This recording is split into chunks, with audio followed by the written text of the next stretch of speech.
વાસ્તુશાસ્ત્ર અનુસાર ફ્રિજની ઉપર અમુક વસ્તુઓ રાખવાથી ઘરની ઉર્જા, લોકોનું સ્વાસ્થ્ય અને આર્થિક સ્થિતિ પર અસર પડી શકે છે. તો ચાલો તમને જણાવીએ રેફ્રિજરેટર ઉપર કઈ વસ્તુઓ ન રાખવી જોઈએ. ઘણા લોકોના ઘરમાં દવાનો ડબ્બો ફ્રિજ ઉપર રાખવામાં આવે છે, પરંતુ આમ કરવાથી ઘરમાં સ્વાસ્થ્ય સમસ્યાઓ વધી શકે છે.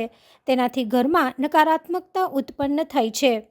ઘણા લોકો ફ્રિજ ઉપર ચાર્જર, એડપ્ટર, લાઇટ જેવી વસ્તુઓ રાખતા હોય છે, પરંતુ ફ્રિજની ઉપર ઇલેક્ટ્રોનિક વસ્તુઓ રાખવાથી ઘરમાં અગ્નિ તત્વ વધે છે, જેના કારણે ઘરના લોકોના મનમાં ક્રોધ, તણાવ અને મતભેદ વધવા લાગે છે. ફ્રિજ ઉપર પૂજાના પુસ્તકો, માળા, અગરબત્તી જેવી પવિત્ર વસ્તુઓ પણ રાખવી નહીં.